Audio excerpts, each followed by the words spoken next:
right, welcome back to Top 5 Vinyl, where we show love to vinyl owners. Today I'm here with TMAC the DJ. How's it going, sir? Oh, it's going really good, man. Happy to be here. Top five vinyl. Let's go. The enthusiasm, I love it. All right, cool. So I want people to know I did an interview recently with Crates, who I saw did an interview with you. And in that interview, you guys were eating some amazing food. What kind of food were you guys eating? Man, that's pizza. Pizza's a big part of the podcast, Conversations with T-Mac. Hmm. Um, so yeah, we had some pizza courtesy of Blue Pan Pizza.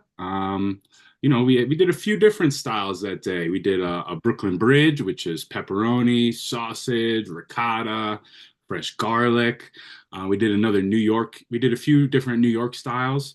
The one that we came up with specifically, we call it Crate Mac. Mm. It's no red sauce. It's pesto, a lot of pesto. What was on it? Tomatoes, cheese, some roasted garlic, some really good olive oil, little arugula after the bake, man. That Mm. was that was like high level stuff that we put together on that episode. That's awesome. And did I see a clip that he did says you guys spilled some wine or something like that? Yeah, we sure did, man. If you guys haven't checked it out, you got to go watch it. He brought through a bottle of wine that came with a DJ Muggs Mm. album. It was Mm. like 45. I guess there was a few different versions that you could buy.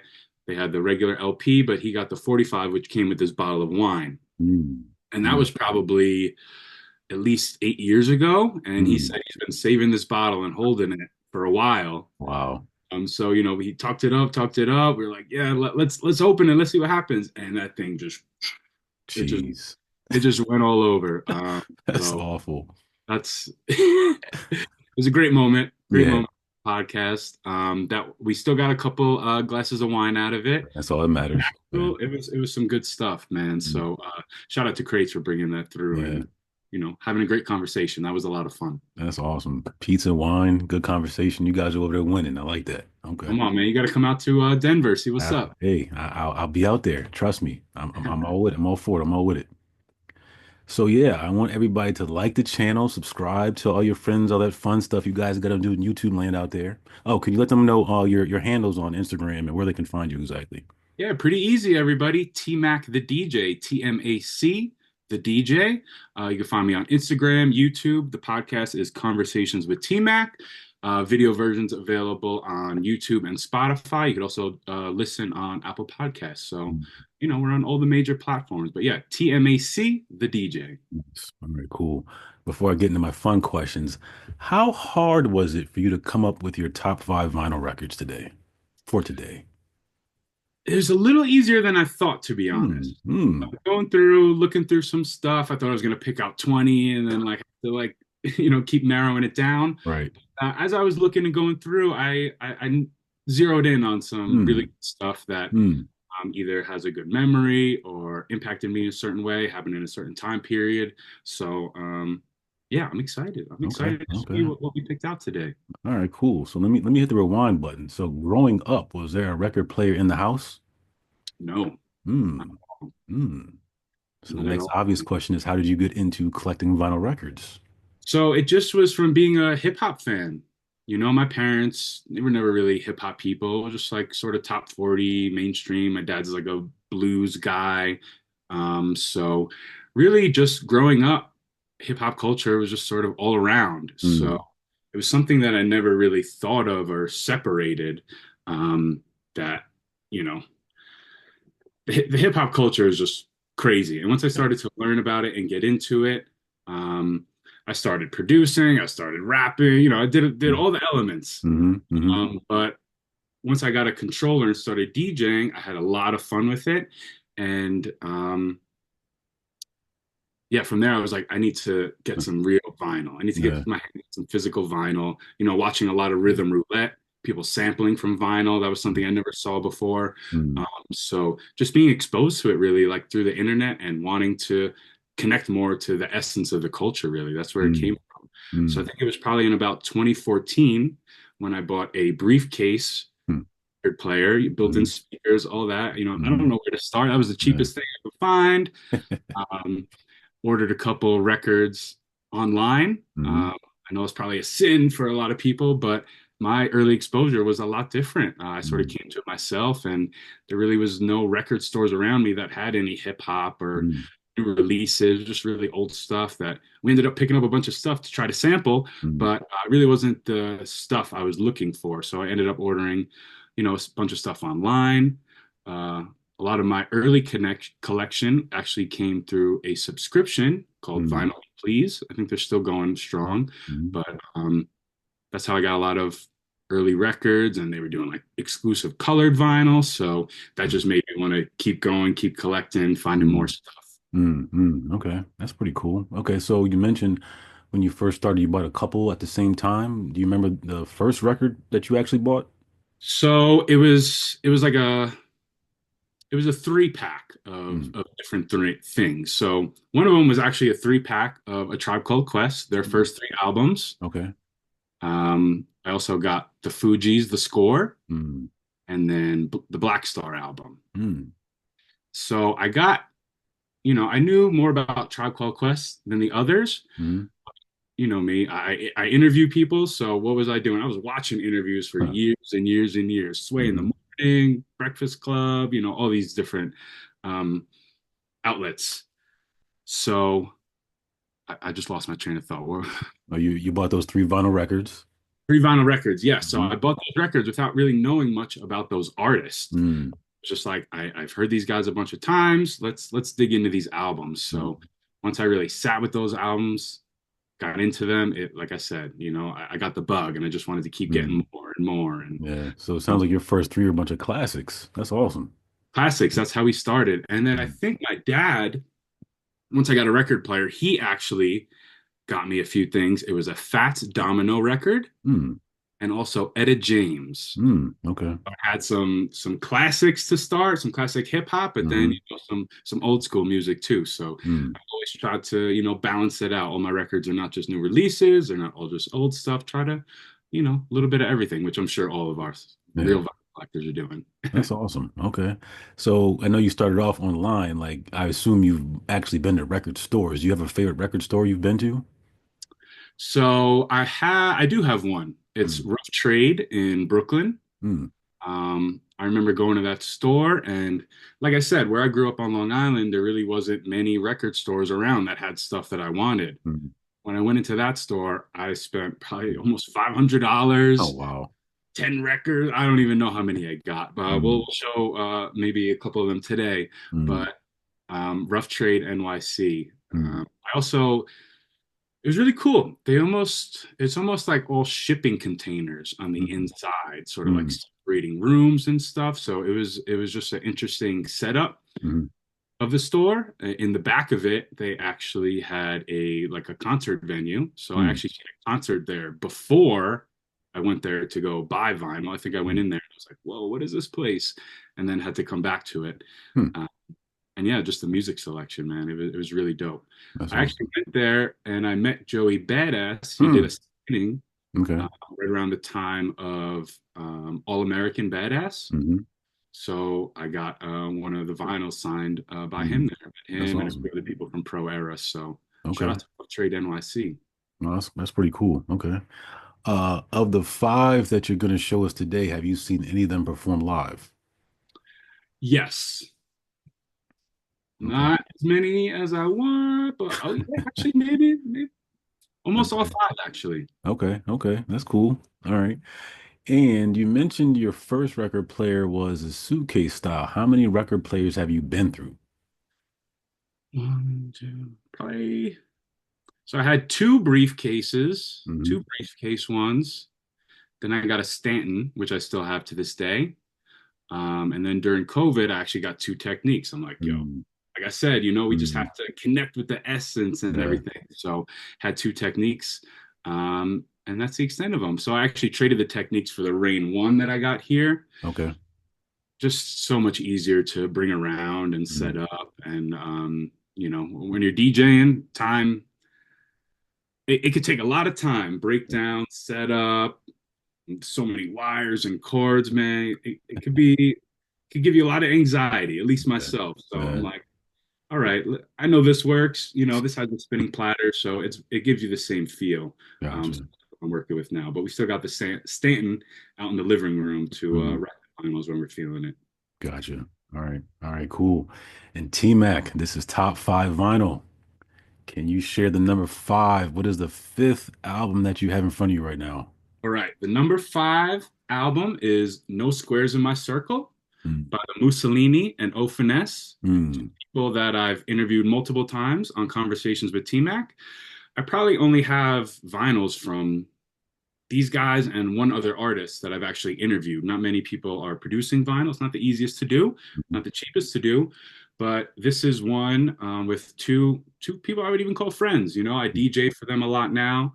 When they have shows out here in Colorado, you see it's all tagged up. mhm, mhm, Um, this was their first collaboration album, and it came out right around the time when I started doing interviews, actually. mhm, So I told you my first interview was with G4 Jag of Lord Mob. mhm, My next interview was with the Mussolini. hmm, So hmm, this is one of the first people that I interviewed. Like I said, this record came out right around that time, and hmm. it is a crazy vinyl. I love the artwork.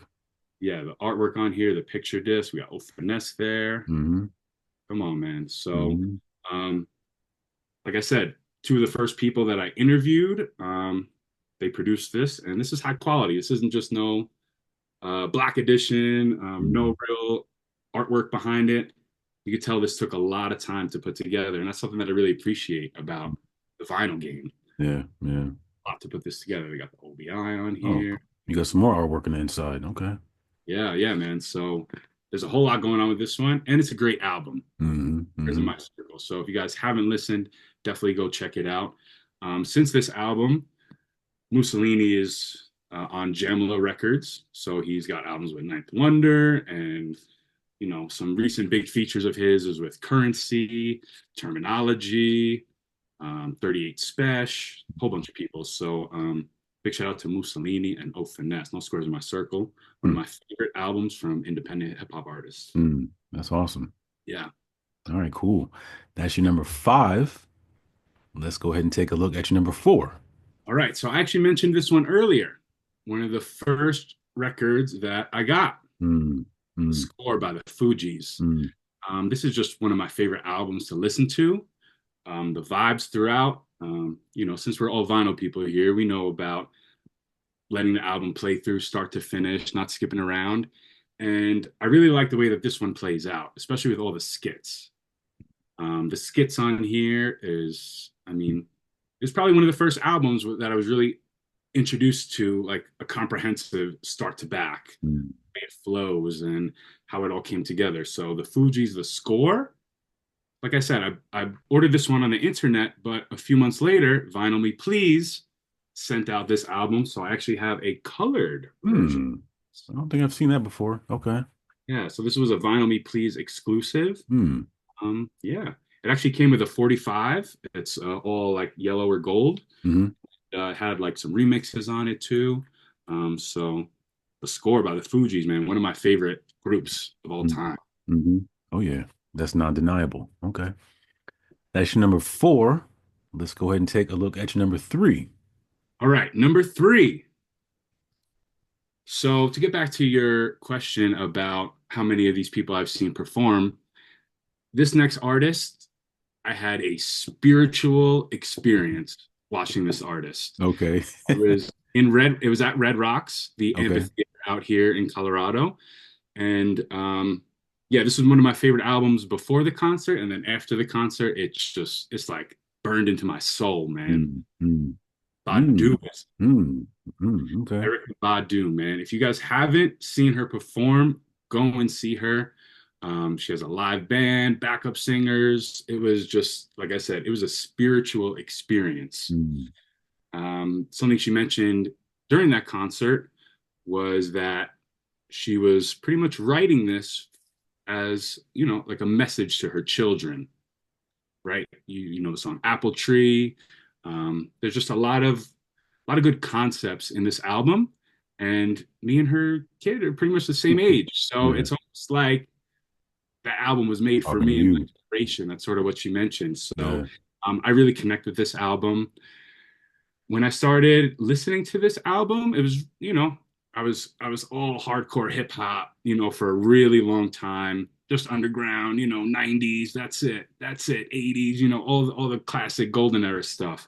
But Erykah Badu really helped open my eyes to more R&B, Mm, more R&B side. And this is it's hip hoppy too. It's jazzy, but Erykah Baduism, man, just one of my favorites mm. for That's many awesome. reasons. But Yeah, Baduism, man, I love this album so much.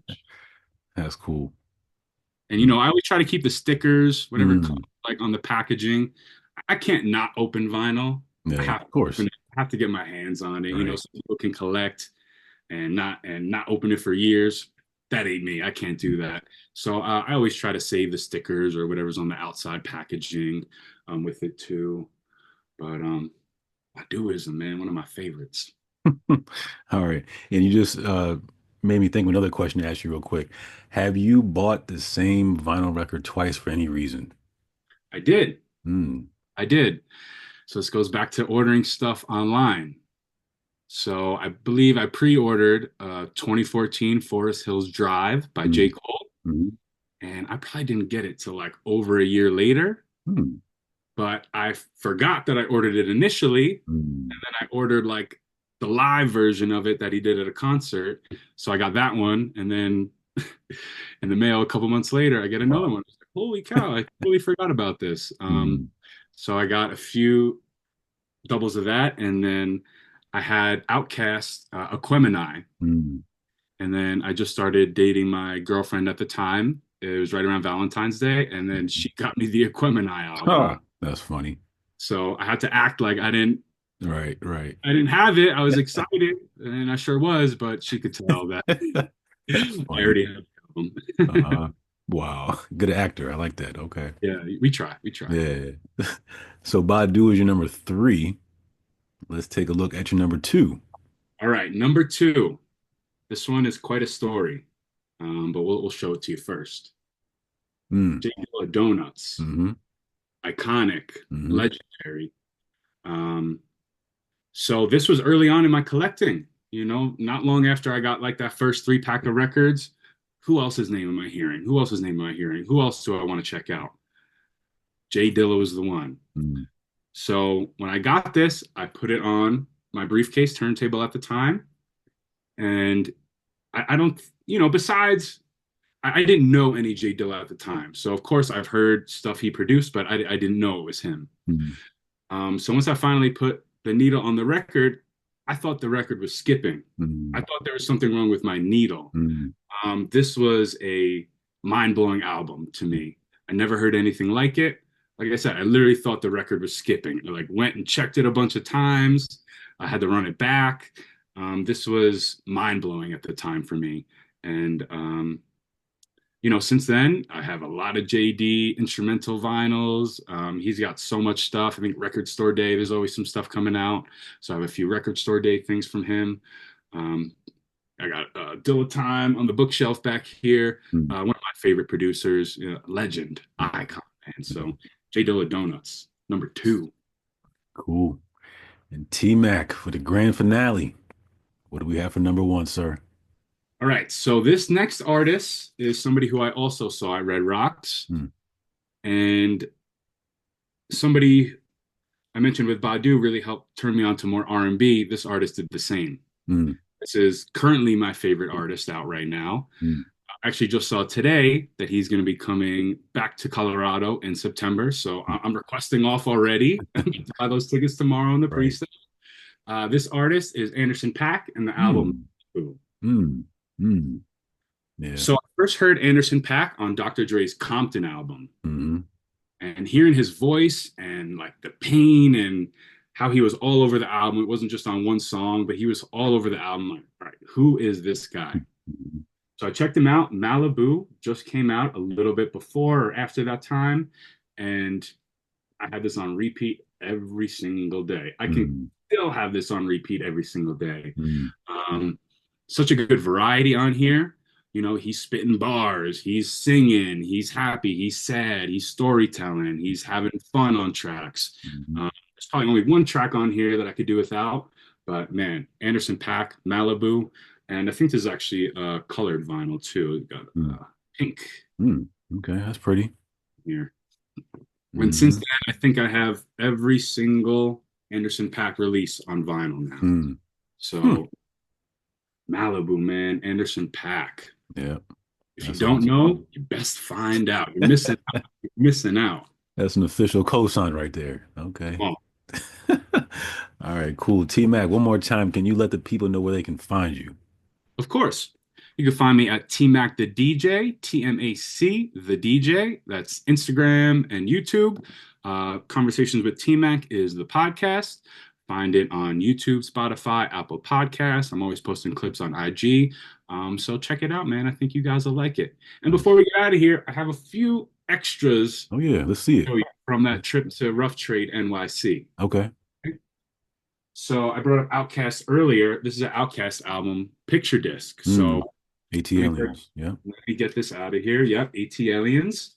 Another one. This is just like beautiful artwork. I don't even think this one will hit the record player, Hmm. Yeah. but each side is a totally different work. Hmm. Hmm. So all iconic stuff from the album. Hmm. Man, Wow. it's really cool to see what they could do with vinyl I know nowadays. exactly. Whoa, Yeah. whoa, look out. Huh. Hmm. Hmm. But AT Aliens, one of my favorite albums. I saw this and I was like, where am I, man? Rough trade. What gold mine did I walk into? I never saw stuff like this before. Yeah. So um, this was one of the albums that I got that day. And another Hmm. one comes Hmm. from one of my favorite artists. I'm That from Long Island, that De La? Long Here. Island. They Yep. lost Yep. Yep. gold. Hmm. I got the grind date. Yeah. Yeah. So this one was very impactful to me at the time.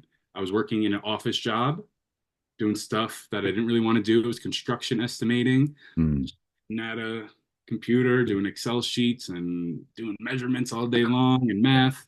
I could do it, but it's not the most fun. I'm creative, you know what I mean? That's why we make pizza now. Hmm. But the grind date is, and De La Soul in general, they have great messaging in their music, man. Yeah. Positive messaging. And I think that's missing from a lot of music nowadays. So whenever I'm feeling down, man, I throw on some De La Soul. This is a grind date. Hmm. So this is got a couple colored vinyls. There's a blue one, Hmm. and then there's also an orange one in here, Hmm. bright orange. Hmm. So this isn't my favorite De La album. My favorite one is Artificial Intelligence, Hmm. Okay. AOI. Like I Hmm. said, talk about the messaging in that. Um, De La, man, one of my Yeah. favorite groups. And it's so awesome that they finally got their music Finally. released on streaming platforms and Yeah. all stuff like that. The day that they released everything, I bought every single MP3 version of the Hmm. album. Yeah. Just I was like, I need to have their entire catalog. It's crazy that it wasn't available until just recently. I know. They're so impactful, and it's almost like some people don't remember what they did. Hmm. I always got to give some respect to De La and shout them out whenever I can. Yeah. Yeah. That's awesome. Okay. All right, cool. T-Mac, I appreciate your time, sir. I appreciate you, man. Thank you so much for inviting me on. Of Like I course. said, normally I'm on the other side of this, so it's cool just to be along for the ride and answer some. Right. That's cool. All right, man. You have a good one. We'll talk soon. Take care. All right, man.